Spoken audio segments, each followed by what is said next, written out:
Boa noite, pessoal. Então, estamos iniciando a nossa aula de hoje, tá?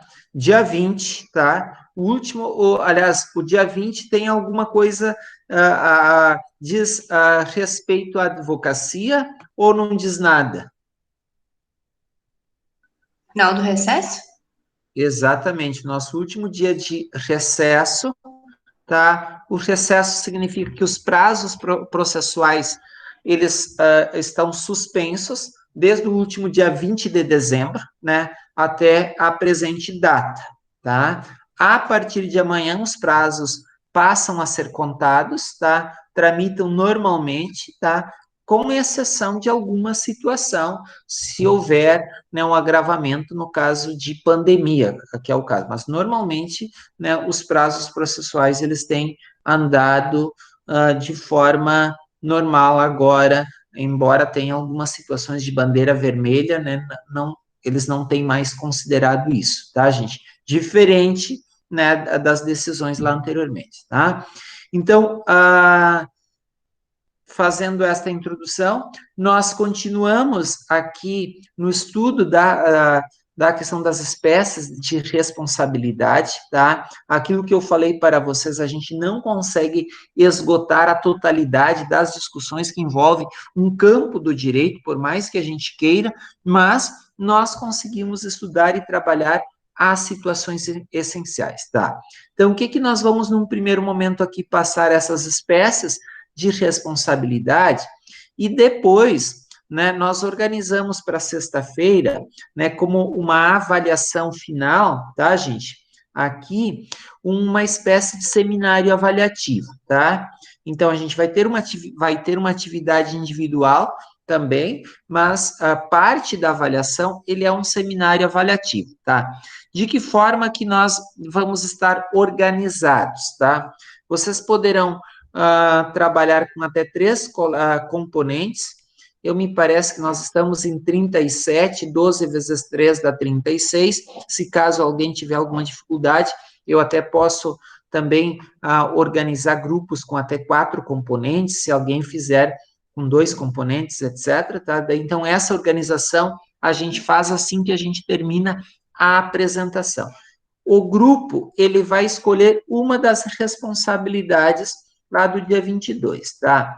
Pessoal, todas essas responsabilidades aqui, a extracontratual e contratual, elas são analisadas com base naquilo que nós já estudamos até agora, tá? Tem uma que outra situação específica daquela situação, tá? Os fundamentos legais, de um modo em geral, nós já trabalhamos, vamos reforçar agora com a aula de hoje também, tá? E, então, praticamente, aqui é uma síntese com análise de situações reais que nós vamos fazer esta avaliação final, tá? Voltando para cá. Daí, então, o grupo, gente, ele terá 10 minutos, não mais do que isso. Ah, mas professor, a gente tem aqui um monte de situações. Ok, você vai fazer uma sustentação oral, você tem 10 minutos e você vai ter que usar esses 10 minutos. Ah, mas eu preparei para uma hora. Não, são 10 minutos, tá, gente? Porque é aquele poder de síntese que você diz, olha, em relação a esse tipo de responsabilidade, as questões que eu olhei, que eu analisei, importantes, são essas. Quando você vai fazer, né, uma ação de responsabilidade civil que envolva esse tipo, né, de profissional ou de responsabilidade, a gente deve ponderar tais e tais situações, se é para fazer ação, defesa. O julgado que nós analisamos é esse, dizer a respeito a tal fato e a consequência, a argumentação para a condenação foi tal, utilizada, né, pelos desembargadores, pelo relator, tá? Ah, é isso que a gente vai trabalhar, tá, gente? Então, como se trata de revisão dos conteúdos trabalhados numa situação real, o grupo deverá apontar eu coloquei as principais elementos, os principais elementos, né, da responsabilidade que escolheram, tá? Os fundamentos que foram utilizados, o que podem ser utilizados numa análise, tá? Exemplificando com um julgado, tá, gente? Então, é isso que vocês vão fazer, tá?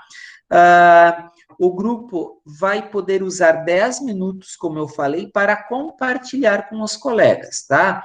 Por exemplo, se o grupo ele tem assim uma que outra dificuldade de internet, professor, a gente quer gravar, tá? E daí o que que a gente vai fazer? Me envia, né? Nós criamos uma condição de você me enviar essa gravação dessa fala, pode ser feita no próprio celular, e daí o que que a gente vai fazer? Com base nisso, tá? Eu vou liberar aqui, vou divulgar para vocês, tá? Vou passar aqui para vocês, a gente vai comentar, tá? Então, você, em uma situação, vai dizer, ó, tal grupo, o que que vocês têm a ponderar sobre a apresentação dos colegas aqui, tá? Então, é dessa forma que vai ser a avaliação, porque quando eu faço seminário, a ideia de seminário não é que eu vou apresentar e vou desaparecer, ok? Você pode desaparecer, mas você daí não participou do seminário todo. Então, você, uma parte da avaliação, não vai fazer, você não vai ter, porque você não ponderou, então, fazer algum questionamento, algum comentário da apresentação do colega, ou do caso que envolve né, o julgado, isso é bem importante, isso faz parte do seminário, depois eu vou complementar essa situação lá no dia 22, tá? Então, por isso que hoje, daí, então, nós vamos fazer essa parte inicial, e depois vocês terão tempo, eu vou ficar aqui também orientando, ajudando, mostrando para vocês, vem cá, onde é que está o livro, onde é que você pode ver isso, onde é que você encontra, né, não consegui um julgado, ajudar vocês a encontrar um julgado também. E amanhã, né, no final da aula, eu vou me colocar, ou antes do início da aula, à disposição. Tem alguma dúvida? Não tem dúvida? E daí, na sexta-feira, a gente faz esse fechamento. Tá bem, gente?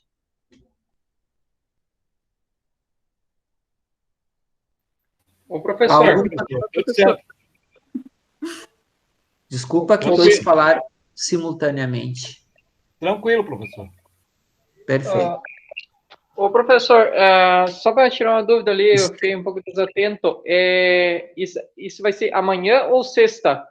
Na sexta-feira, tá? Para que você não pode, né, um dia para outro, né? E na sexta-feira você faz a apresentação. Tá, vai ser necessariamente em grupo? Não necessariamente. E vai ser, tipo, aos moldes daquele trabalho que a gente fez, porém oral, tipo, tirar uma jurisprudência ali, um julgado e explicar, é isso? Não só o julgado, olha, o que caracteriza essa responsabilidade, tá? É uma responsabilidade contratual, extracontratual, o que precisa para a gente, alguém possa ser condenado a responder, né, a indenizar em função dessa responsabilidade, tá? Então, os principais elementos, quais são os fundamentos legais que a gente pode utilizar quando aparece uma situação real parecida com essa, tá? Porque então, a gente pode fazer um caso hipotético, é isso? Pode ser hipotético, mas também com base numa situação real do próprio julgado. Tá, ok, entendi. Mas, por exemplo, eu posso formular uma história, por exemplo, fulano de tal, pode uma empresa de ônibus que atropelou. Exatamente. É isso? Porque essa é a base. essas situações hipotéticas são exatamente as situações reais que a gente encontra na jurisprudência. Não, tá, professor. Era só pela questão de saber se tinha que tirar de um julgado ou a gente Você podia... vai precisar ver como é que isso se aplicou no julgado em si também. Tá, ok. Professor, quando é que é o nosso último dia de aula? Sexta-feira. Agora? Sim. Então tá, professor. Valeu. Professor, uma dúvida. A gente vai ter a avaliação antes, né? E depois do seminário, isso? A avaliação depois vocês vão ter até no sábado e no domingo para fazer. Tá, É um caso prático, assim, que vocês têm que descrever. Ok, entendi. Professor, Oi. então na sexta-feira nós não teremos aula, teremos apenas as apresentações dos seminários, é isso? Isso não é aula?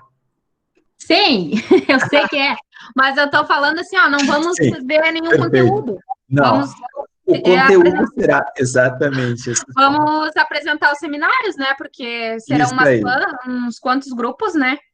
Exatamente, tá? Tá, E eu vou ser cuidadoso na questão do tempo, tá, gente? Seu tá. tempo acabou, E tá? os temas podemos escolher? Ou o senhor vai escolher? No final da aula, nós escolhemos os temas, tá? Nós organizamos no final Tá da bom, aula de hoje, tá tá? certo. Obrigada. Tchau. Ok. Vamos lá, então. Professor, só uma última pergunta. O tempo tu estipulaste 10 minutos, né? Sim.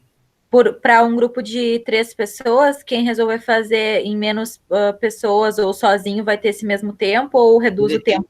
Ele tem o máximo de tempo para trabalhar. A gente vai ter 12 temas, tá? Então, por exemplo, 2 pessoas escolheram, mas não fizeram juntos, ou seja, vocês vão ter 5 minutos no máximo para cada um, né? Para apresentar o que vocês estudaram sobre o tema e o que vocês analisaram numa situação real. E se fizer sozinho, tenho 10 minutos. Tem uns 10 minutos, se ninguém escolher aquele tema contigo, tá?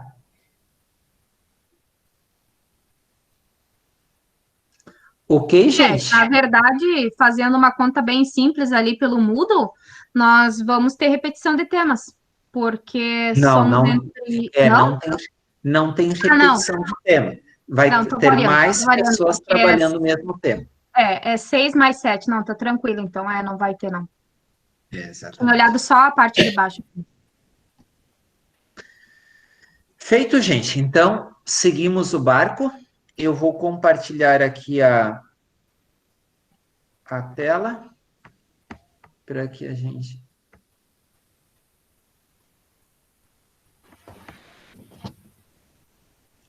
Então, nós avançamos aqui na questão das espécies, né, de responsabilidade, tá?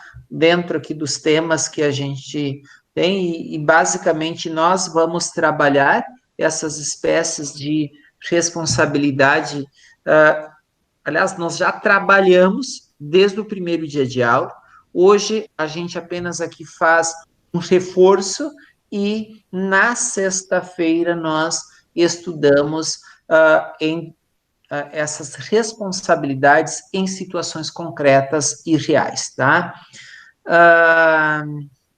Então, uma das primeiras situações, tá, que a doutrina, ela trabalha, é a questão, há uma diferença entre responsabilidade civil, que é o nosso foco aqui, que é o nosso trabalho aqui, que é a nossa discussão desta semana, e da responsabilidade penal? Sim, tá? Então, toda a questão de responsabilidade penal, tá? Elas serão trabalhadas, serão estudadas na disciplina de Direito Penal, e que vocês vêm estudando, né? Neste semestre, a gente avança, porque a gente vai ter o Penal 3 também, então, provavelmente, alguns de vocês já estudaram Penal 1, Penal 2, e agora a Penal 3, né, e essa disciplina muito bem ministrada pela professora Aline, tá? Então, quando a gente vai olhar e falar responsabilidade penal, responsabilidade civil, tá? Primeira situação, tá? A lesão, tá? Quando eu falo de responsabilidade civil, a lesão normalmente ela atinge, tá? O interesse privado. Claro que há algumas situações, e a gente, principalmente nessa discussão, vários de vocês comentaram, já fizeram questionamentos, há toda uma discussão que envolve os novos direitos, tá?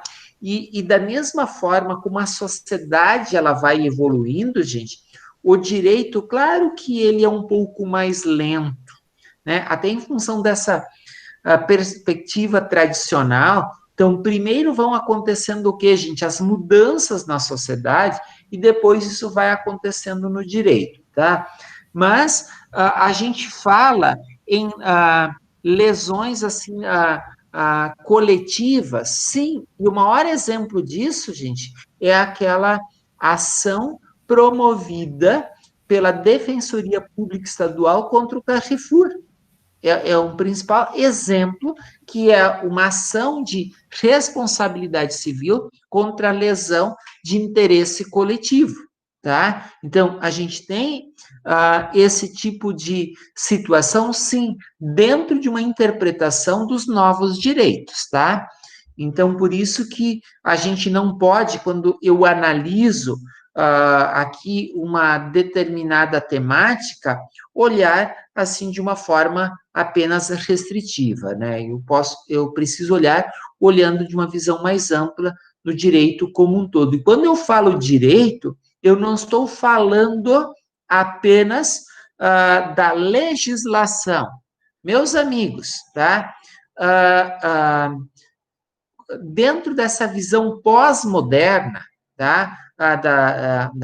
Digamos, dessa corrente filosófica jurídica que orienta a interpretação do direito na atualidade, quando eu falo do direito, eu estou olhando de uma forma mais ampla, tá? Eu não estou vendo apenas a lei, tá? Eu estou olhando para os princípios, eu estou olhando para o costume, tá? Eu estou olhando para uma situação mais ampla daquilo que orienta as condutas humanas na sociedade, tá? Nesse sentido, a responsabilidade penal, né, ela acontece pela infração, né, de uma norma de direito público. O lesado, né, a lesão, ela, embora às vezes aconteça no indivíduo, mas aquela lesão que aconteceu no indivíduo particular, ela acaba, pelo menos assim eu poderia dizer, atingindo o interesse da sociedade, tá? Então, por isso que infringir uma norma de direito público. Então, se a gente olhar interesse privado, todo o Código Civil, o direito civil, ele faz parte, né, do campo do direito privado, enquanto o direito penal, tá, ele faz parte do campo do direito público, tá, gente? Então, até por isso, quando a gente está falando de interesse da sociedade, né, do interesse privado. A responsabilidade penal, ela é pessoal, tá, gente? Eu vou dar um exemplo. Se eu cometo um crime, um homicídio, tá?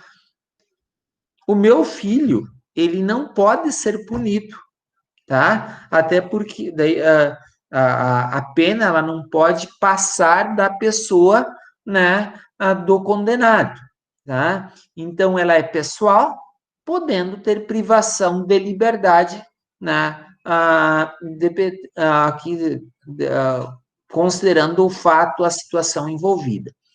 A responsabilidade civil, tá? Ela é patrimonial, ela diz respeito ao patrimônio, né? Então, é o patrimônio, não é a liberdade, né, do devedor que responde por sua obrigação, mas é o patrimônio, tá? Até, por exemplo, no direito civil, a gente tem alguma situação que o devedor ele pode ser preso, ou seja, ele pode ser privado da sua liberdade por dívida civil?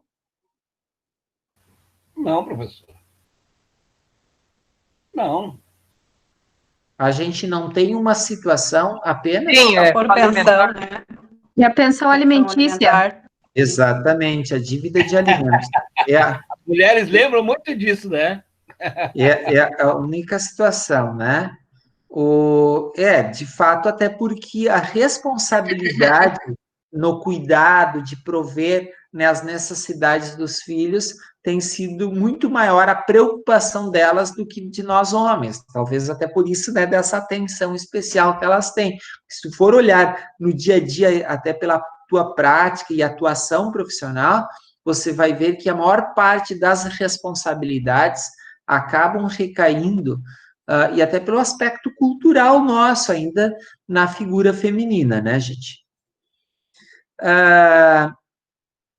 Na questão da responsabilidade penal, ela é intransferível, tá? É o autor do crime que responde, tá? Não é aquilo que eu falei, herdeiros que vão responder no caso, pela pena, tá? Agora, na responsabilidade civil, há hipóteses, né, que também você responde por ato de outra pessoa, tá? Vou dar um exemplo. Eu sou pai, tenho um filho menor de idade. Eu sou empregador, eu tenho empregados. Vocês estão percebendo, tá, que no campo civil há hipóteses de responsabilidade por ato de outro, tá? Nesses dois exemplos, né? O pai responde pelo filho, o empregador responde por situações de empregados, tá? Então, há hipóteses que podem acontecer. No campo penal, é somente o autor do crime que responde, né? No campo penal, pode falar. No penal também tem uma única hipótese que a pessoa jurídica responde, que é nos crimes ambientais, professor. Perfeito, exatamente, muito bem lembrado. Simpatizado pela STF, está em jurisprudência também. Sim, exatamente. Tá? No campo penal, a culpa exige certo grau ou intensidade, tá? Vou dar um exemplo. Para que alguém seja culpado pela morte, quer dizer, ele tem que ter uma determinada culpa, né? Se ele não participou ou se a sua ação não foi, não tem uma determinada intensidade, quer dizer, ele pode não ser condenado, tá? Enquanto que no campo civil, né, a culpa, ainda que levíssima, obriga a indenizar, né? Então, no campo civil, o grau de culpa, ele pode ser utilizado para quê? Lá para definir, talvez, alguma situação, ponderar alguma situação no valor da indenização, né? Serve muito mais para a defesa, tá? Mas obriga a indenizar, ainda que a culpa foi muito leve. Enquanto que no campo penal, né, há a necessidade de um certo grau, de uma certa intensidade de culpa, tá? Principalmente os colegas aí que são conhecedores do direito penal, que gostam do direito penal, né, podem reforçar e argumentar aí a favor, né, desta situação, né, que no campo penal há a necessidade, né, de um certo grau de culpa. Alguma dúvida, algum questionamento, pessoal?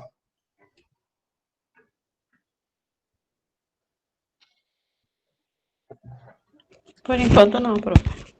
Então, vamos adiante. Pessoal, nós já falamos também, toda a nossa discussão aqui, todo momento, tá? Nós falamos de responsabilidade subjetiva e objetiva, tá? Nas diferentes discussões que a gente fez. Então, o que eu estou apontando aqui para vocês é uma espécie de síntese, é uma espécie de direcionamento do pensamento para, surgiu uma situação, neste caso, que vocês vão analisar aí na sexta-feira. Há necessidade de... é uma responsabilidade subjetiva, é uma responsabilidade objetiva, tá? O que nós precisamos analisar que eu coloco ali a regra geral presente, tá? No nosso código no nosso Código Civil é o que, gente? A responsabilidade objetiva, tá? Tá lá no artigo 86, tá? Então, eu não canso de mostrar o artigo 86 para vocês, tá? Aqui, no 86, deixa eu só voltar aqui, tá? A gente não consegue trabalhar aqui as questões de responsabilidade civil sem olhar, tá?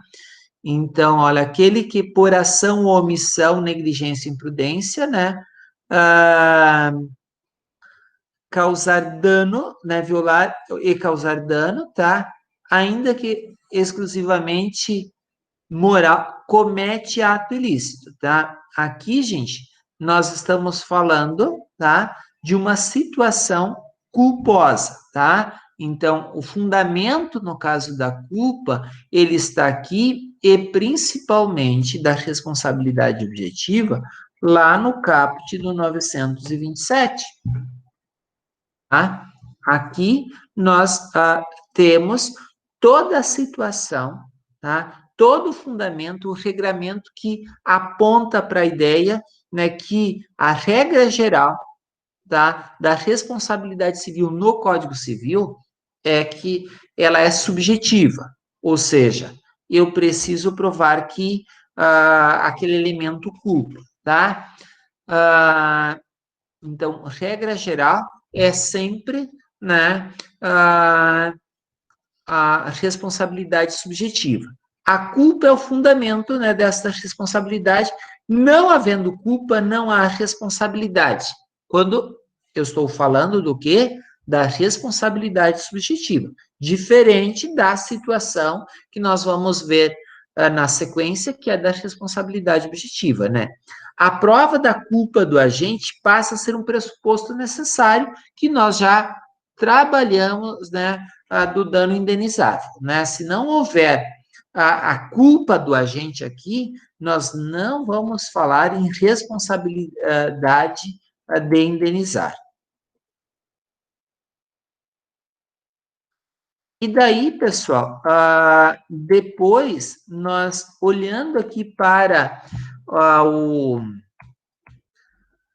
na sequência do código, né, e no próprio projeto, nas justificativas, né, do artigo 927, tá? Nós vamos ver, principalmente, onde é que está o fundamento básico, tá? O fundamento básico da responsabilidade objetiva. Como é que eu vou saber, gente, se é uma situação de responsabilidade objetiva? Eu só preciso olhar, né, para determinados artigos, tá? E que são esses artigos que estão listados aqui para vocês, tá? Porque lá no próprio parágrafo único, né, do artigo 927, ele vai dizer que em determinadas situações a lei impõe a certas pessoas, tá, a reparação do dano independente de culpa. Por exemplo, se um filho de 16 anos comete um ato ilícito, qual é a responsabilidade do pai? Ou melhor, qual é a culpa do pai? Tá? Então, por isso, independente de culpa, né? Se satisfaz apenas com o dano e o nexo de causalidade, tá? Então, a gente vai ter o ato ilícito e havendo o dano, tá? E o nexo entre a ação ou omissão e o dano, vai sempre haver, né, responsabilidade de indenizar na responsabilidade objetiva. E daí a gente tem aqueles exemplos que nós já estudamos, que nós já trabalhamos, que vocês vão reforçar também, né, na própria apresentação, ou no caso que vocês vão trazer para discussão na sexta-feira, tá? Ô, professor. Fala. Mas ali, relacionado ao pai e o filho, né? Eu não preciso Sim. provar o caso, nem tem culpa do pai em relação ao filho.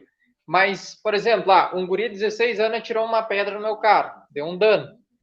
Eu tenho que provar que foi o guri que atirou primeiramente, para segundamente existir a responsabilidade objetiva do pai em relação ao filho, né? Exatamente. Então, você provou o ato ilícito, ao ato ilícito, quem é que praticou este ato ilícito? Tá, foi fulano. Este ato ilícito, ele gerou algum dano? Tal dano. Então, há um nexo entre aquele ato do fato de alguém jogar uma pedra e o dano experimentado, no caso, pela vítima, então, não se discute a culpa do pai. Tá? Nós vamos, neste caso de responsabilidade objetiva, nós vamos analisar o ato ilícito, a ação ou a omissão, tá? Nós vamos analisar a ação ou a omissão e vamos analisar o quê? Há dano. Entre esta ação, entre esta omissão e o dano, há nexo causal? Há relação? Então, nós não vamos discutir culpa. Aqui na responsabilidade objetiva, nós não falamos em culpa. Tá? Então, por isso que eu estou trazendo esses artigos para que vocês possam, né, olhar, analisar, tá? Então, a situação se encaixa, é um dos artigos presentes aqui. É o 933. É o 932. Então, gente, são situações que envolvem responsabilidade objetiva, tá? Então, se você tem dúvidas, você precisa olhar para o código. Sempre, tá? Nessas situações aqui, nós precisamos olhar para o código, porque o código vai ser o quê? A resposta para as demandas que a gente tem, tá? Então, por isso que, na sexta-feira, a minha situação aqui, ela é de responsabilidade, este caso objetivo, porque se encaixa, né, no parágrafo único, lá do artigo 927, somado, cumulado com o artigo tal, né, 933, ou o artigo 936, ou 937, ou 938. Né? Então, eu vou definir que a situação ela é responsabilidade objetiva se ela se enquadrar no parágrafo único, somado, cumulado com mais tal artigo, né? Porque, lembre, em determinadas situações, é a lei que impõe, tá? É a lei que determina que para aquele caso, para aquela situação específica, há responsabilidade objetiva. Eu não sei se alguém perguntou ou que tem... Eu. Ok. Vai, Ricardo. Professor, eu estou aqui no caderno, não. O senhor está falando, mas o senhor fala muito rápido, não dá para anotar, mas eu juntei umas coisas com o que o senhor está falando com relação à responsabilidade objetiva e subjetiva. Pelo que eu entendi, vê se eu estou errado, por favor. Na responsabilidade subjetiva, eu tenho ação ou omissão, culpa ou dolo do agente, nexo ou nexo de causalidade, dano experimentado pela vítima. Na responsabilidade objetiva, pelo que o senhor falou ali, eu não tenho a culpa e automaticamente também não tenho o dolo, eu tenho o restante das colocações, é isso? Exatamente. Os demais pressupostos, eles precisam se fazer presente. Claro que em determinada situação, e eu vou te dar um exemplo, tá? Num acidente, um motorista de uma empresa se envolve num acidente de trânsito, tá? É o motorista da empresa que se envolve num acidente de trânsito. Eu preciso... Quem é o culpado por aquele evento danoso? Quem cometeu o ato ilícito? Motorista. Eu preciso definir, foi o motorista A ou o motorista da empresa? Entendi.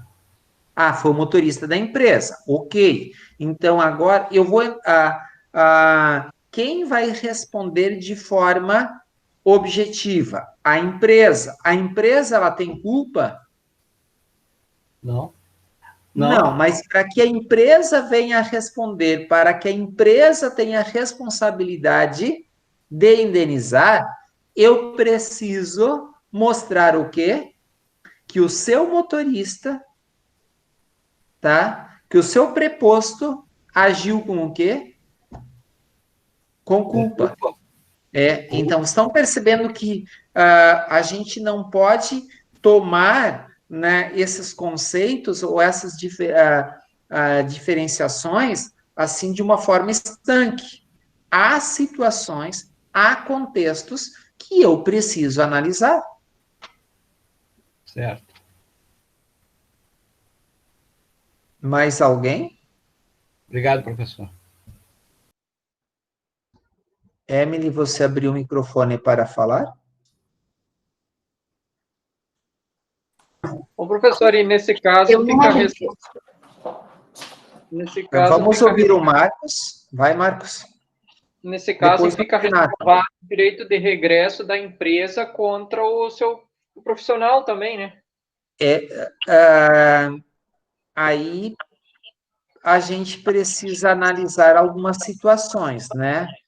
O risco do negócio é de quem? A não ser que prove que este trabalhador ele agiu com dolo, tá? Se ele só com imprudência, negligência e imperícia, muitas vezes a empresa pode requisitar dele que arque com prejuízo, mas não vai ganhar a causa, no caso. Eu vou dar um exemplo. Foi uma desatenção minha que eu, no caso, eu estava saindo ali do pátio da faculdade por uma desatenção, dirigindo o veículo da faculdade, eu, né, desatenção, eu, assim, estava conversando, olhando, né, vocês alunos estavam lá reunidos, e eu, de forma desatenta, colidi no portão ou de algum local ali, o veículo da faculdade. Tá? Eu tinha a intenção de colidir o veículo? Não. Tá? Então, não, eu não posso falar de dolo, tá? A gente vai falar de, né, no caso, de imprudência. Eu fui imprudente, ou seja, eu não prestei atenção no que eu estava fazendo. Agora, a faculdade, em função disso, ela pode me obrigar no caso, a pagar o conserto do veículo? Quem responde, no caso, o ônus do negócio é de quem? É da faculdade, né? Então, o obrigar, em algumas situações, pai, eu não agi com dolo. Se eu não agir com dolo, tá? Como é que eu vou pagar, né, uma situação que é, né, de responsabilidade, porque o ônus do negócio é do empregador. Ô, professor, isso aí é uma regra só pro privado ou vale para o público também?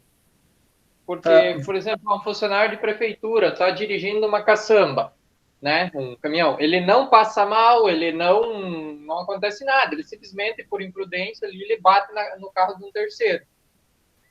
E por imprudência mesmo, negligência ali, não vai cuidou. Ser aplicado esse artigo que nós já estudamos, que é o parágrafo 6º do artigo 37, né? Então, estou só localizando aqui para que vocês possam enxergar. Tá, mas o terceiro ali, ele vai ir para cima da prefeitura, um exemplo, né? Do órgão público que tem mais poder de arcar com as consequências. E futuramente, a prefeitura não vai ir para cima do seu funcionário, que mesmo não tendo dolo, ocasionou um dano por imprudência, porque ele tem o dever também de zelar pela coisa pública, né? Olha o que diz o parágrafo 6º, né, do artigo 37. Estou chegando. Tá. Vamos aqui o parágrafo 6º. ele fala em culpa também, tá, gente? Parágrafo 6º.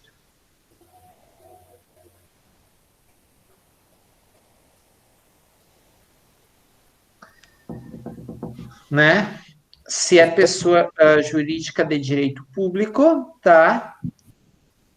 Há, no caso, o direito de regresso contra o responsável. Tá? Agora, então. eu pergunto para vocês: alguns municípios, tá, em algumas situações, o Estado chama, né, faz o chamamento ao processo, né, ou abre processo administrativo, tá? Então, por isso, o direito de regresso tem que provar a questão do dolo ou culpa. Então, aqui a gente tem um elemento importante. Eu vou mostrar para vocês aqui a CLT, daí nas relações privadas.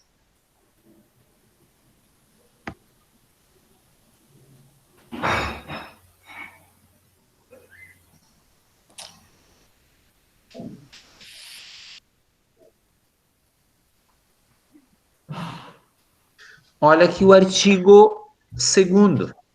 Considera-se empregadora empresa individual ou coletiva que, assumindo os riscos da atividade econômica, tá?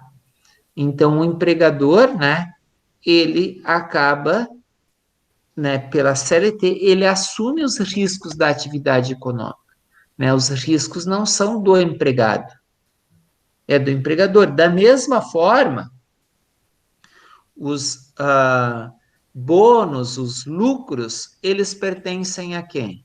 Ao dono da empresa.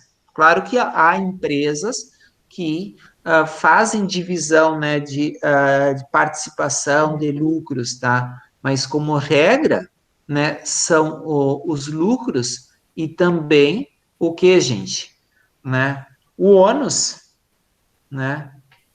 Então, por isso que nós aplica-se aí nas relações privadas de empresa este parágrafo 2º, né, da Constituição.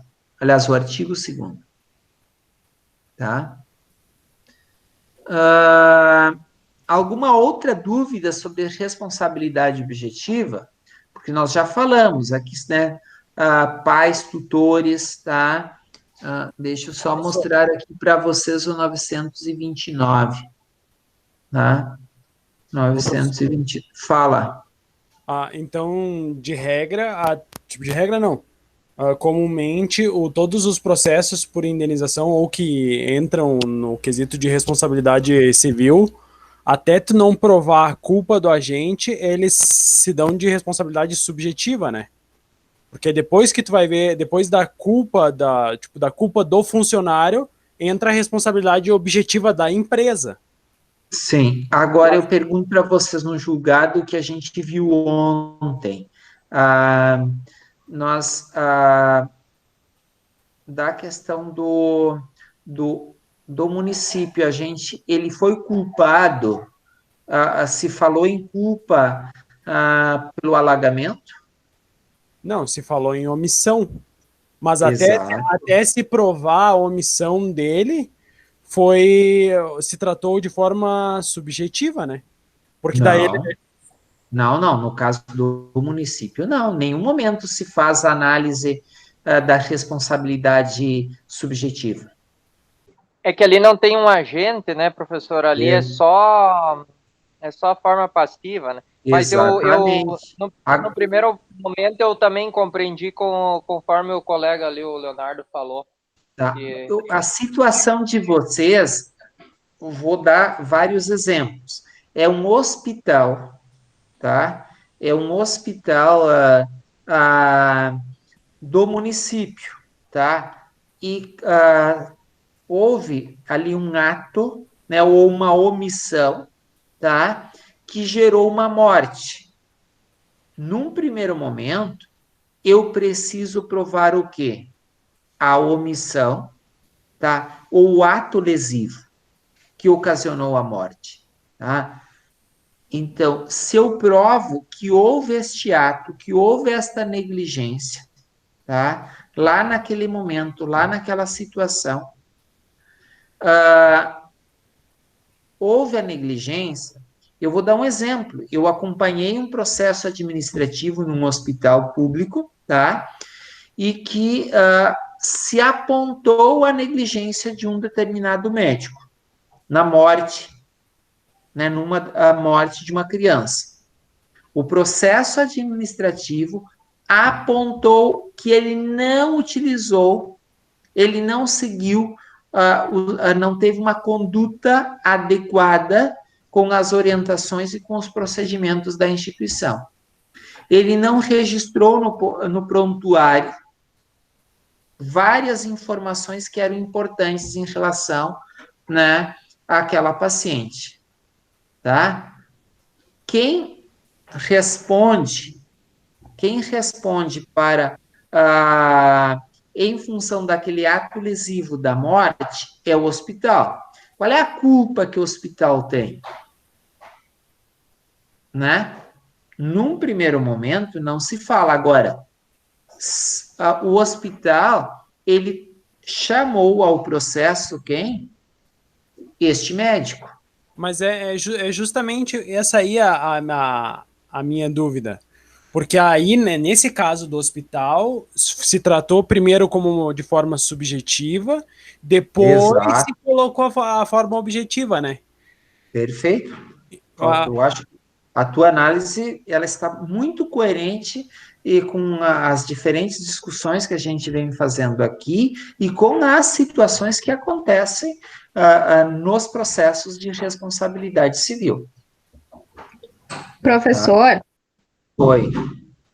eu tenho anotado aqui no meu caderno, na primeira aula, o senhor deu um conceito que fala assim: na responsabilidade objetiva, não requer apontar culpa ou dolo na conduta do agente causador do dano.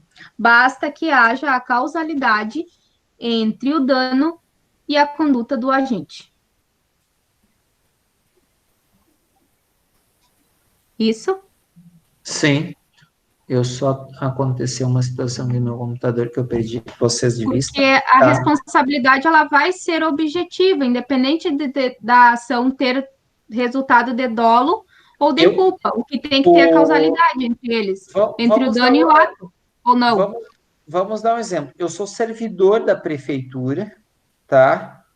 E ocasionei um prejuízo a determinados moradores, né? Ou de um determinado bairro da cidade, tá? Por uma situação que eu fiz lá, tá?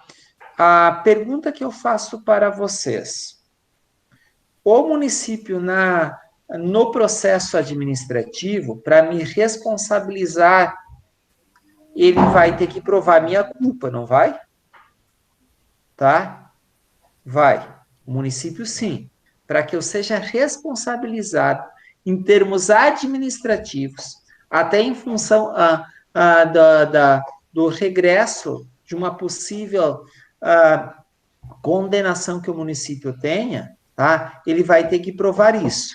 Agora, você na condição de cidadão e no processo indenizatório, vai ter que há necessidade, tem um evento danoso, tá? Tem um evento danoso, tá? E tem o resultado do evento, há o nexo, tá? Então, há dano, existe nexo de causalidade. A pergunta que eu faço: eu preciso provar a culpa do ente público do município? Não. Tá? Então, nós temos muitas situações que a gente vai analisar sob essa ótica, tá? O Renato tem a mão levantada? Eu queria tentar elucidar esse negócio, porque o que acontece? Eu, como trabalho com trânsito, essa situação de responsabilidade subjetiva e objetiva, ela é muito clara para mim, né? Eu tive um caso, por exemplo, que uma vez me procuraram, que um caminhão da Planalto, ele fechou à direita e arrancou todo o para-choque de um carro que estava estacionado próximo da esquina. Bom, qual a situação ali? Houve dano? Sim. Né? Houve responsabilidade subjetiva do motorista? Sim. Quem é o responsável pelo dano? O motorista? Sim. Quem é responsável pelo motorista? A empresa? Sim. Então, quem é que tem a responsabilidade subjetiva? O motorista. Quem é que tem a responsabilidade objetiva? A empresa, porque contratou o motorista, certo? Então, nesta sequência lógica, tu consegue pegar e direcionar. Só que, lógico, tu vai ter que escrever isso numa petição judicial, enfim, né? Acionando a empresa. Né? Por que eu vou acionar a empresa? Porque ele é o mais bonito, é aquele que tem mais dinheiro, né? Que é o responsável pelo motorista que fez a bobagem. Né? Então, nessa situação, tu vai ter que botar ali, dizer que o motorista tal cometeu tal situação, e bababá, que ele é o motorista da empresa, e aciona a empresa. Então, quer dizer, essa questão de responsabilidade subjetiva e objetiva, ela é que tu não precisa provar que a empresa tem essa responsabilidade, porque ela já tem o objetivo, ela contratou o cara, né? Então ela tem a responsabilidade de pagar por aquilo que ele fez. Né? Fez merda, vai ter que pagar. Mas certo? tem também o próprio... Quem é o dono do veículo? Só que daí existe o direito do regresso, né? Ou seja, a pessoa pode regredir, né? Por exemplo, a empresa Planalto, ela poderia regredir contra o funcionário que foi negligente, imprudente, impedito na situação de conduzir o caminhão e tentar ressarcir o dano para ele, né? Então, é essa situação que eu acho que as pessoas não estão conseguindo entender um pouquinho, assim, por que umas são subjetivas e outras são objetivas, né? É simplesmente essa questão de que o ente, a empresa, ela não tem condições de fazer alguma coisa por si só, ela delega alguma coisa para alguém fazer, né? No caso, por exemplo, eu trabalhando num banco, se eu fizer lá uma aplicação indevida e o cliente perder dinheiro e ele não tiver ciente disso, dessa aplicação, não fez uma análise do perfil do investidor, etc., eles vão entrar contra o banco vai ressarcir, certo? E aí eles vão entrar com regresso contra mim, vão dizer, olha, Renato, tu fez bobagem, tu vai ter que pagar, ou tu vai ser demitido, então eu vou sofrer uma sanção administrativa quanto a isso, né, uma suspensão, enfim, alguma coisa vai acontecer comigo. Né? Então, essa é a situação da responsabilidade objetiva e da responsabilidade subjetiva do agente, quem está fazendo, e objetiva da empresa, que não tem condições de controlar tudo que o funcionário faz. Até antes de passar para o Marcos, Renato, eu tenho uma ação indenizatória contra uma empresa, mas também depois houve demissão sem justa causa, não, por justa causa, tá? Por justa causa desse trabalhador, tá? E a empresa, no caso, a demissão foi mais assim com o objetivo, vamos lá negociar na justiça, porque havia um litígio entre os diretores com este gerente, tá? E a situação se tornou tão litigiosa que depois a única forma de resolver lá em juízo, tá? Mas observe, tá? A empresa estava cobrando uma multa, que eu até já comentei aqui com vocês essa semana, ou foi na semana passada. Era uma multa de 36 ou 37 mil, tá? Que na versão da empresa, a culpa era desse gerente que não apresentou relatório. Mas daí eu fui ver o processo administrativo junto à Corsan, tá? O processo administrativo, em nenhum momento falava de relatório, sim, mas o relatório não era o aspecto essencial, né, da multa e das outras situações que envolviam a empresa, né?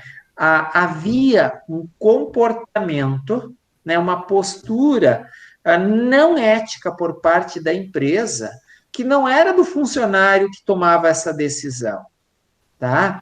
E eu vou dizer uma coisa, você se apropriar de um determinado equipamento que você deveria devolver, né? Ou apresentar os relatórios, você não era interessante para a empresa ela se apropriar de determinados equipamentos que, num primeiro momento, ela dizia que não tinha conserto, tá? Depois, não sei se ela negociava esses equipamentos ou não, tá?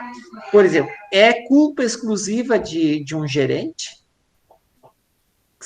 que ele não tinha esse poder de decisão, tá? Então, claro, são essas situações que a gente está analisando e discutindo, mas, então, nas diferentes situações, você precisa, quem tomava a decisão, quem tinha o poder decisório lá nessa organização, né?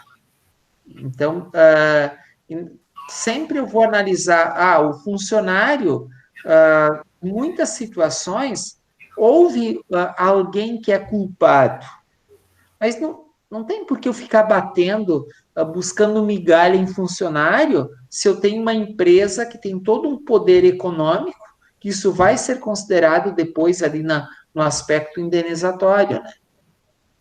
Tá? No âmbito bancário, eu aprendi uma coisa, e eu acho que no âmbito jurídico é a mesma coisa, né? Lá o gerente diz assim, pega e toca fogo na agência, né? Daí eu pego um papel de assina aqui. Se ele assinar, eu toco fogo, né? Eu sou um subordinado.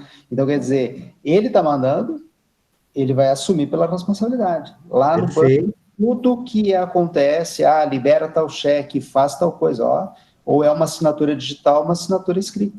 Não tem o que fazer. Se está dentro da minha alçada, eu faço, né? Se não está dentro da minha alçada, eu posso fazer, mas eu assumo o risco de ser penalizado por isso. Então, é o poder da retroação. Então, nesse caso, que nem o senhor está falando, né? O funcionário fez uma coisa errada, não forneceu um relatório. Mas era a condição básica para tomar a multa ou relatório? Ou era outras situações que a empresa vinha reincidente nisso, né? Então, também tem por isso que tem essa situação da responsabilidade objetiva e subjetiva. Será que o agente, o funcionário, ele tem essa responsabilidade inerente, né? Então, e outra coisa também que acontece muito na parte de trânsito, a gente chama os dois, né? Chama tanto o dono do veículo quanto o motorista que foi acionado, até para encurtar caminho, né? Porque daqui a pouco, até a outra parte diz, não, mas quem é o polo passivo dessa ação? Não é só a empresa, ou só o dono do carro, tem o motorista. Então, para encurtar caminho, já chama os dois nessa situação, né? Eu vou dizer que, na maior parte das situações, a gente não chama o funcionário. Não, eu entendo, mas eu digo um carro emprestado, por exemplo, né? Que seja um funcionário. Aí chama os dois, chama tanto o proprietário do veículo quanto o motorista, né? Mas quem responde?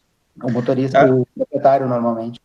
Exatamente. Então, o proprietário, né, ele vai claro, se você percebe que a outra parte tem uma condição financeira interessante que ela possa, ok, mas do contrário, tá? O motorista de empresa, eu vou dizer assim, em todos os processos a gente nunca, e mais, eu não tenho visto empresas no âmbito privado fazer o chamamento ao processo de motoristas. Não tem acontecido. Até porque ele não é tão bonito quanto a empresa. Exato, né? Então, e eu vou dizer, no âmbito do direito público, que é o exemplo, o fundamento legal que Elisiane colocou aqui, tá, Elisiane? Além do artigo 37, que é vinculado para a pessoa... Eu estava voando, como é que é? O que o senhor falou agora? Além do artigo 37, que você colocou aqui, o parágrafo 6º, né, do artigo 37, sim, você sempre precisa olhar todos esses artigos que estão aqui. Sim. Não, eu coloquei só essa todos daqui esses artigos que estão aqui também, tá? O parágrafo 6º, porque vocês estavam comentando sobre essa responsabilidade da empresa e jurídica. Exatamente. Por isso que eu coloquei ali o parágrafo 6º. Mas foi só nisso aí, eu estava fazendo outros apontamentos aqui. Não, perfeito, tá? O Marcos, você está com a palavra, Marcos. Ô, professor, não, assim, ó, duas situações, né, que eu entendi quanto à aula. Quanto à questão da responsabilidade subjetiva e objetiva, quando se tratar de ente privado, pelo que eu entendi com a sua explicação, normalmente vai ser cobrado, né, vai ser para cima da empresa, pela questão, obviamente, de... o funcionário que está dirigindo não vai ter recurso de arcar. E, normalmente, a empresa não regressa contra, né, até pela questão de não ter muito uma base legal quanto a isso, porque no privado, quem colhe os louros tem que se indenizar numa situação de perda. E no âmbito público é um pouco diferente porque embasa na lei, né? Que ali o ente público, ali, ou alguém de direito público, tem que arcar com uma situação que o seu funcionário causou a terceiro. E outra situação, eu não sei se eu estou correto nisso aí, mas acredito que foi isso que eu entendi. Outra situação ali que o colega falou, acho que foi o Leonardo, agora não lembro, que dá... Por exemplo, tem muita jurisprudência que fala aí daquele Arroio Feijó, né? Por exemplo, se procurar ali tem um monte. Exato. Para diferenciar a responsabilidade objetiva e subjetiva, por exemplo, ele falou, quando eu funcionário da prefeitura ou do estado, polido a viatura ou um caminhão contra um terceiro, existe uma pessoa que ocasionou um dano. No caso do Arroio Feijó ali, é só provar o nexo causal, porque não tem, tipo, tu não vai responsabilizar o secretário do urbanismo que não fez uma obra que nem estava definida. É uma falta de infraestrutura da cidade que nunca tomou providência sobre aquilo, até porque não é numa vez que um juiz vai dar um julgado favorável a indenizar um morador lá. Acredito ali que foram várias vezes que esse arroio invadiu a casa ali, e então não existe uma pessoa para primeiro botar uma responsabilidade subjetiva para depois dizer que a responsabilidade objetiva é da prefeitura. Já vai direto como responsabilidade objetiva para cima da prefeitura, né? Só comprovando o nexo causal. Mas há muitas situações que você vai ingressar contra o município, tá? Você só precisa dizer que ocorreu uma omissão, tá? Agora, de quem o fulano Beltrano, né? Eu não. Claro que na argumentação eu preciso. Lembram que eu falei ontem? Há sempre a necessidade. Qual é o ato ilícito? Qual é a omissão que aconteceu? Isso é bem importante que a gente precisa apontar, tá? Deixa eu ver o que a Adriana... Antes do Chamon, legalmente não tem como na contratação do funcionário já constar uma cláusula de cuidados e responsabilidade para quem usa. Eu vou dizer para vocês, nos contratos de trabalho já consta isso. Tá? Já consta isso nos contratos de trabalho, tá? Agora, como é que vou dar um exemplo, uma pessoa ganha 2, 3 mil por mês, como é que ela vai, aquilo que nós apontamos aqui da CLT, no âmbito privado, gente, tá? Quem responde o ônus é do empregador e não do empregado, tá? Então, por isso que, embora conste isso se não provou a situação de dolo, da intencionalidade, é muito difícil a empresa querer descontar de um funcionário, tá, gente? Né? Digamos, uma indenização que ela pagou se ela não provar dolo, tá? Deixa eu ver o Chamon agora. Eu só ia dizer ali da questão ali de que a responsabilidade objetiva do Estado quando acontece um negócio desse, por exemplo, transbordou o arroio, o senhor falou que é só apontar que houve omissão, até porque o judiciário ele não entra dentro do mérito para ver quem é o ente responsável dentro da administração, isso para ele é irrelevante, né? Foi o Estado, agora quem vai... Essa é uma discussão que tem que acontecer lá no âmbito administrativo. Sim, porque fica dentro do mérito da administração decidir quem é que é o responsável. Exato, exatamente, tá? Então, pessoal, além do Código Civil, nós vamos encontrar a responsabilidade objetiva em leis esparsas, né? No Código de Defesa do Consumidor, na lei né, dos danos ambientais, na lei do acidente de trabalho, são exemplos claros, assim, mais próximos da gente, de que há responsabilidade objetiva também, né, além do Código Civil, na Constituição que nós vimos, né, e nessas leis esparsas infraconstitucionais também, tá?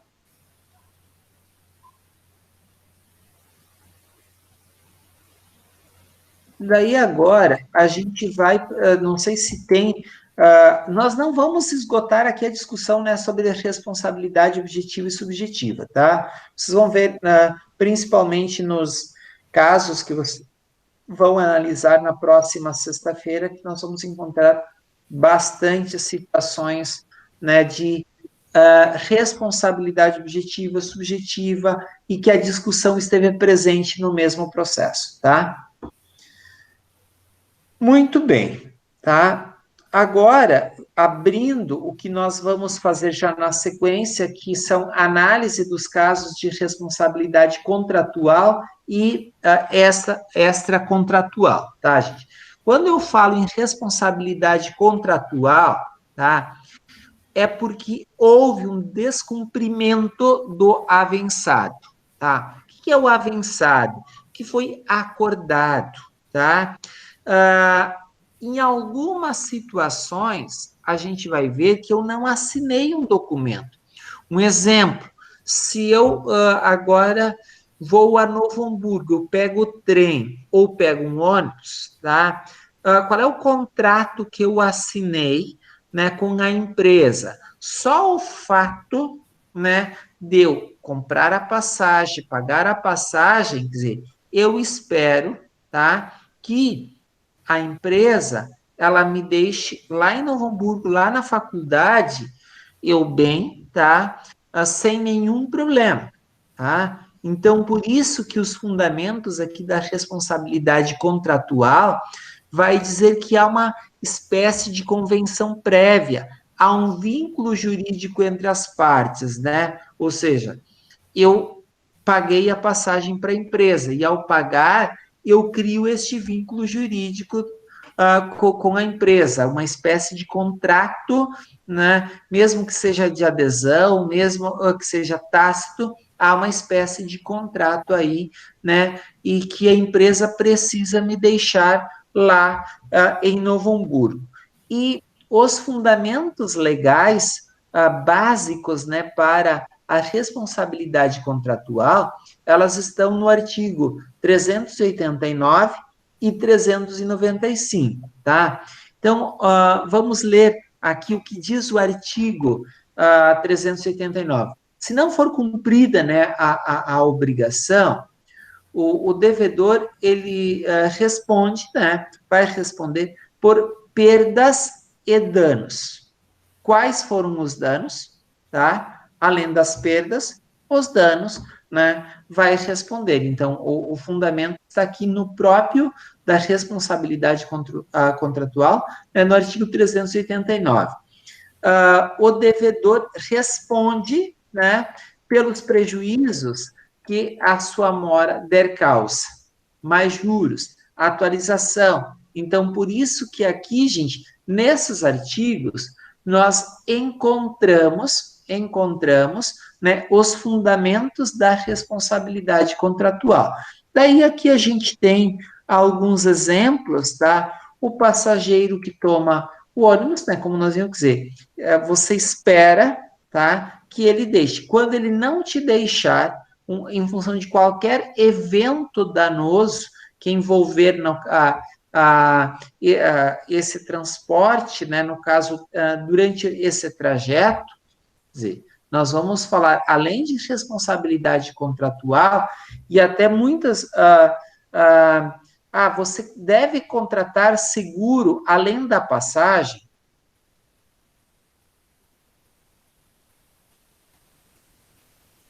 Que é a dúvida que as pessoas perguntam. Eu estou comprando passagem.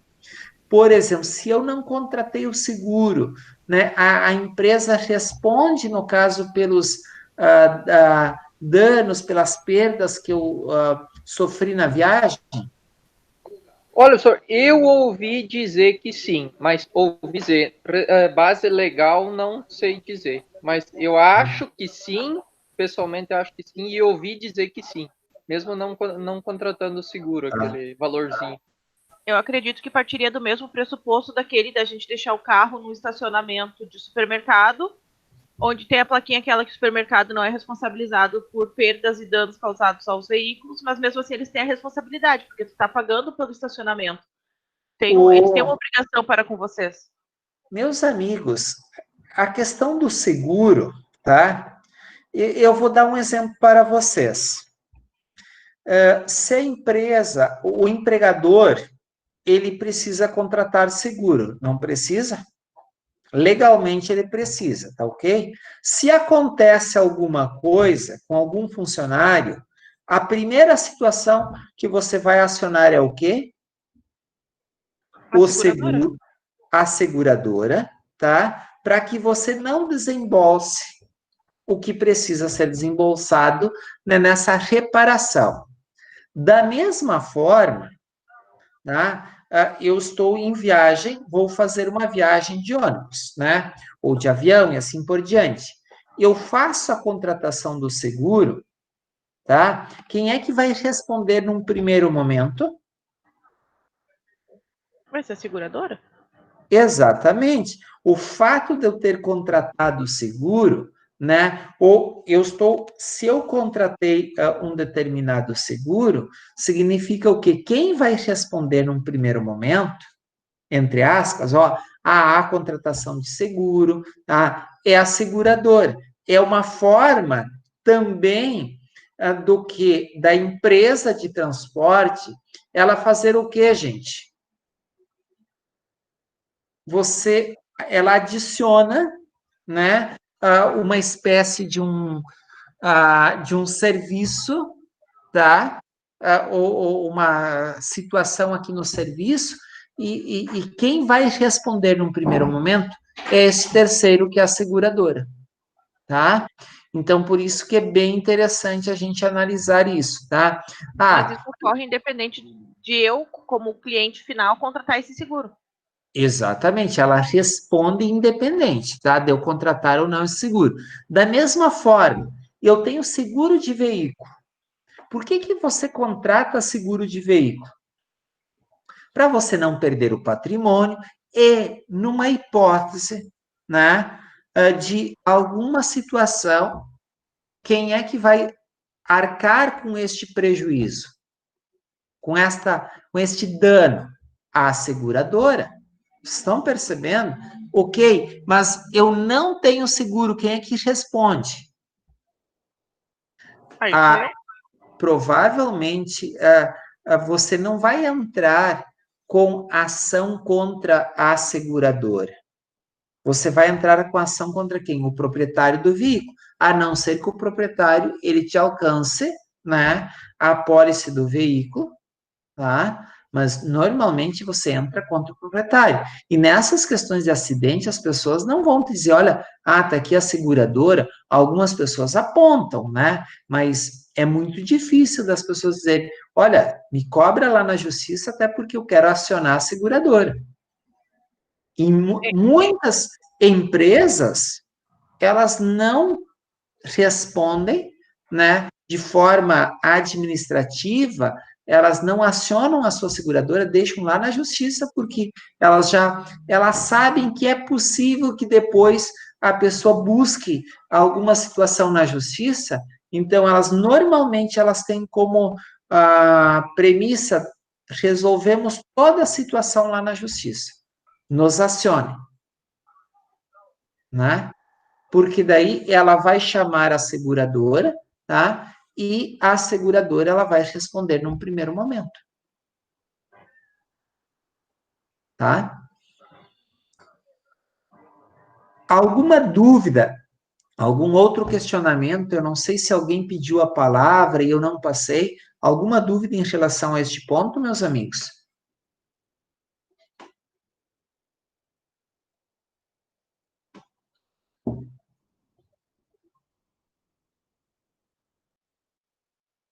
A responsabilidade contratual, então, vai ser sempre sobre um contrato firmado entre as partes, independente de haver esse contrato de forma escrita ou tácita. Por exemplo, quando você empresta alguma coisa a alguém, normalmente você registra isso, documenta, Não. tá? Você comprou, no caso, ingresso para um determinado espetáculo, tá? Claro que tem normalmente uma produtora, alguém que está organizando isso, né? Que é responsável por aquele evento, tá? Mas, o ator não comparece para dar o espetáculo. Daí vai ser uma discussão da produtora, né? Mas você vai ingressar contra quem, tá? Você tem apenas o ingresso, tá? Da mesma forma, a passagem de ônibus, às vezes você não tem o quê? Qual é o comprovante que você tem que você estava lá que você comprou a passagem? Se não é intermunicipal, mas dentro do município, normalmente não tem comprovante nenhum, tá? Então, por isso, em algumas situações você tem um documento, está documentado, até às vezes está descrito no próprio documento toda a situação de responsabilidade, mas na maior parte das situações, mesmo sendo contratual, você não tem isso documentado, né? É uma espécie, ou um contrato de adesão, ou é um contrato tácito, tá? Então, em muitas situações, você tem apenas um contrato tácito. Hoje, apareceu uma situação no escritório de uma execução de alimentos, tá? Por contrato tácito, tá? O próprio Código de Processo Civil, ele permite que acordado entre as partes, tá? Como é que você documenta isso? Como é que você... num primeiro momento, aquela situação está perdida, tá? Você precisa provocar o juízo, tá? Que você... havia mensagens escritas de combinação de valores entre as partes? Havia. Nós estamos falando do quê, gente? De um acordo feito, mesmo de forma informal, entre as partes, não formalizado. Mas este acordo, ele, de certa forma, foi firmado entre as partes. Há um acordo, tá? Então, mas você olha lá no histórico do extrato, vem até uma determinada data os depósitos. A partir de uma determinada data não tem mais depósitos, tá? Então, você tem um comprovante que existia este compromisso, esse acordo entre as partes. Daí você leva para... não vou levar isso para o judiciário. Você pode dizer, mas isso não está documentado. Você já tem isso perdido. Você já tem a possibilidade de perder. Levar para o judiciário é a única possibilidade que você tem de reverter e ganhar e cobrar esta situação. Então, em muitas situações, quando você fala em contrato acordado, avançado, tá, gente? Você precisa analisar a situação real, a situação concreta. Uma última situação, você vai provar, né, de forma documental que existia, né, por meio do quê? Do extrato e dos prints de conversas via WhatsApp, né? Porque a cada início de ano, as partes combinavam o quê, gente? O valor dos alimentos, tá? Então, em muitas situações, você não tem um contrato formalizado, tá? Mas há uma espécie, né, de convenção e que daí você vai utilizar outros meios de prova, né, para provar aquele direito. Professor. Fala. Posso interromper o senhor um pouquinho? Pode. Professor, é o seguinte, então, pelo que o senhor está dizendo, em outras palavras, eu estou aqui no cadernão anotando. Essa responsabilidade contratual, então eu posso dizer que ela não tem força de lei, mas há uma previsão da norma.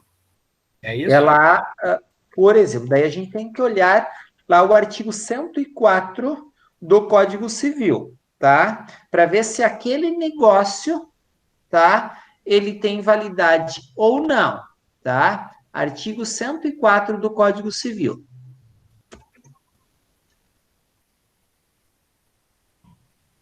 A validade do negócio jurídico requer, tá? Uhum. Por exemplo, agente capaz, tá? Os envolvidos são maiores capazes? Ok. O objeto, ele era lícito? Sim. Possível? Ok. Tá? Então, por exemplo, são dois genitores que combinam os alimentos, né? Aquele que tem a guarda representa o alimentando, tá? O objeto, você acordar pagamento de alimentos.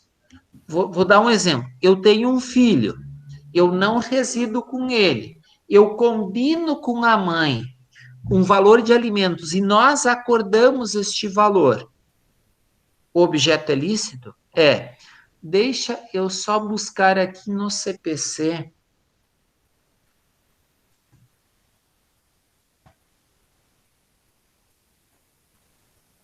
Tá?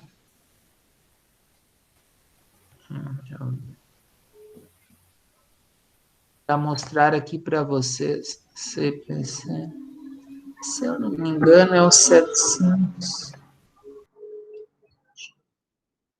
Não.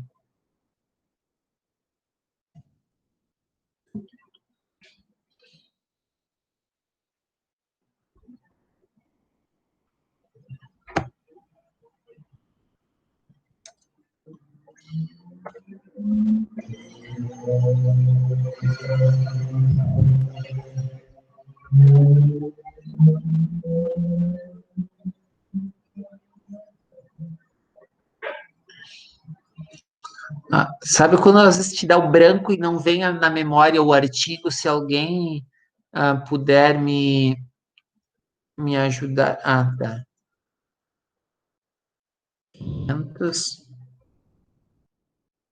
528.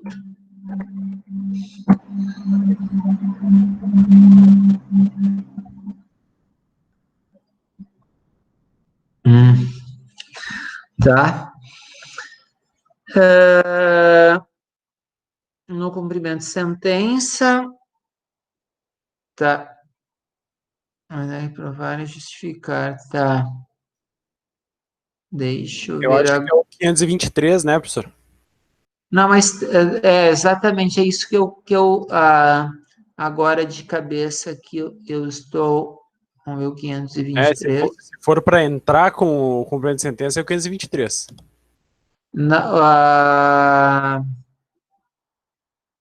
Não, é no caso, na execução de título extrajudicial. Acho que é o 523, então.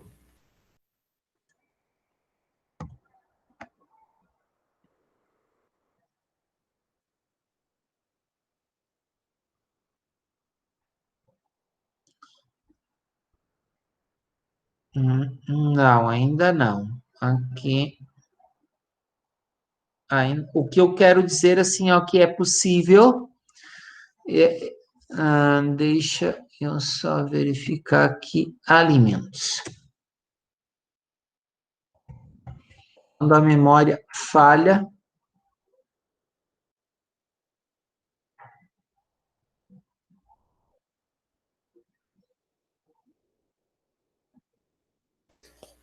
De alimentos eu não.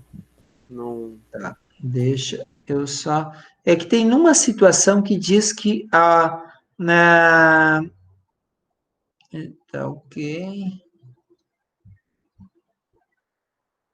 Que as partes elas podem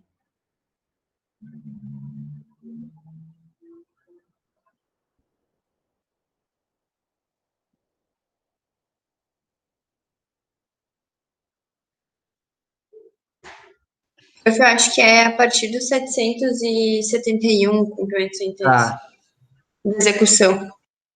vamos ver. Artigo 771. Não.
Em alguma parte do código, deixa eu voltar para a palavra alimentos, para ver se eu acho. Ou se não, eu deixo e acho e depois, amanhã mostro para vocês que... Qual é o artigo que o senhor está procurando mesmo, professor? Referente ao quê?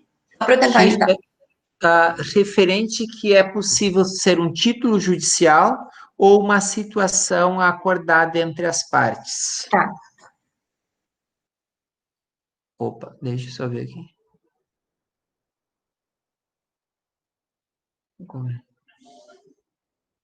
Tá, deixa eu só ver aqui.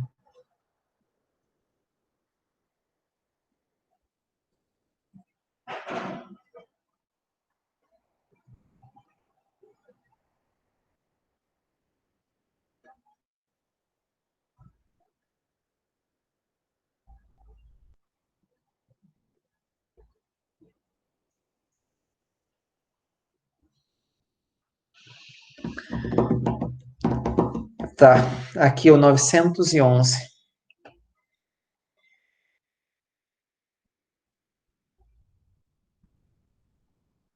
Tá? Olhem aqui, 911, tá? Na execução fundada em título executivo extrajudicial que contenha obrigação alimentar, tá? O juiz na mandata tá ok. Observe, título executivo. Tu não tem um documento, tá? Tu não tem um documento. Tu não tem um documento. Foi essa dificuldade que eu apontei, tá? Ou seja, não tem como, né? Vamos fazer uma tentativa, vamos entrar com uma ação, né, digamos, para que seja fixado agora judicialmente, mas também vamos fazer essa tentativa de buscar os valores em atraso, uma vez que havia uma combinação, um acordo entre as partes, tá? Mas a gente não tem um título extrajudicial. A gente tem, que inclusive foi feito pelo próprio escritório, né? Título executivo extrajudicial, a gente tem. As partes, o casal, eles definem a questão de alimentos e até por orientação visando esta situação depois de execução. Então, nós fizemos um acordo entre um casal, quanto é que ele deveria pagar de alimentos, que eles definiram, tá? A gente fez todo este acordo, foi assinado por duas testemunhas, né? Daí um contrato entre os genitores, com duas testemunhas, tá?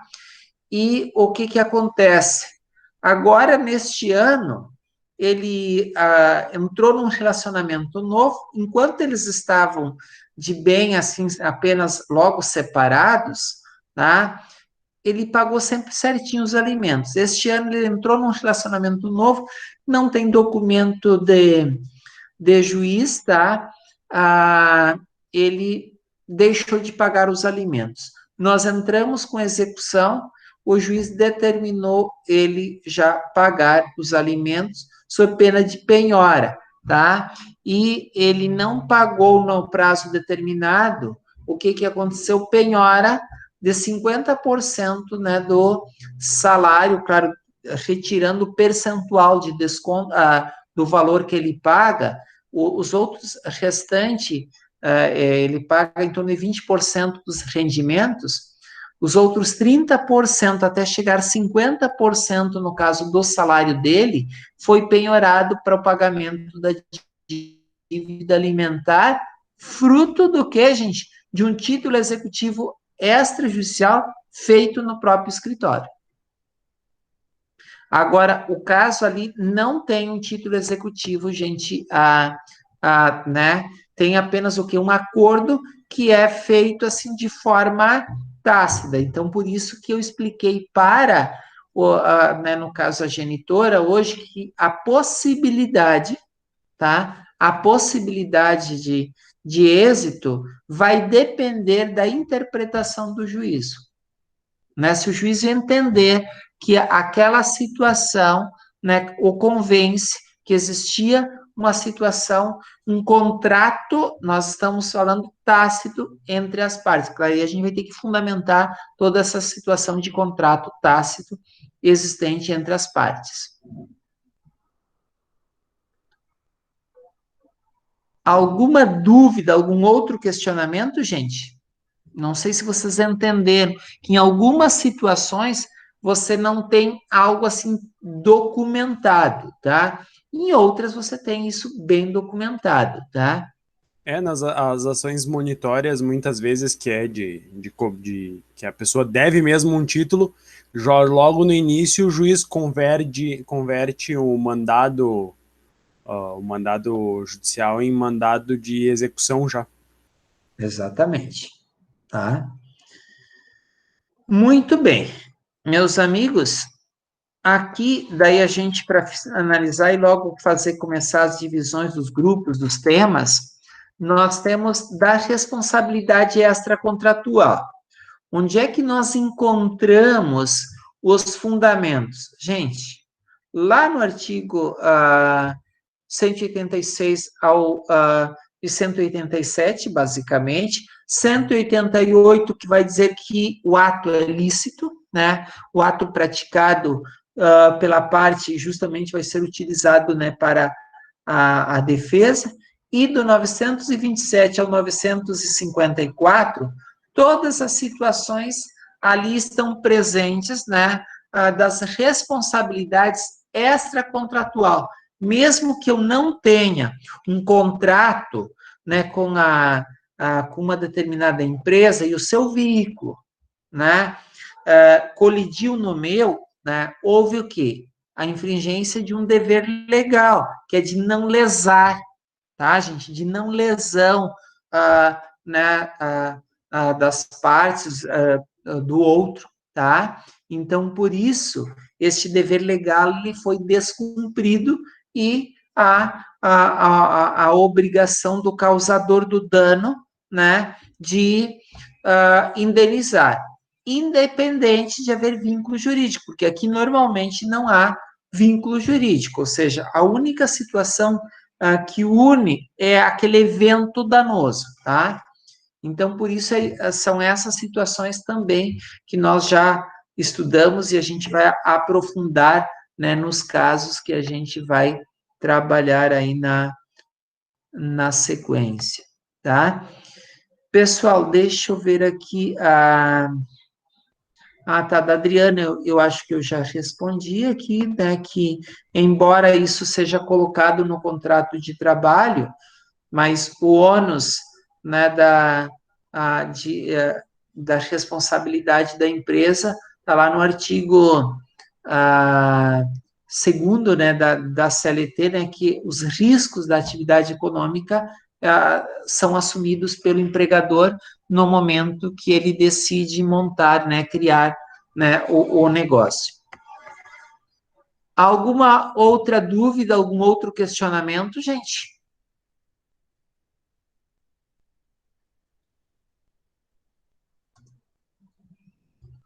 Não havendo, eu vou fechar aqui a gravação.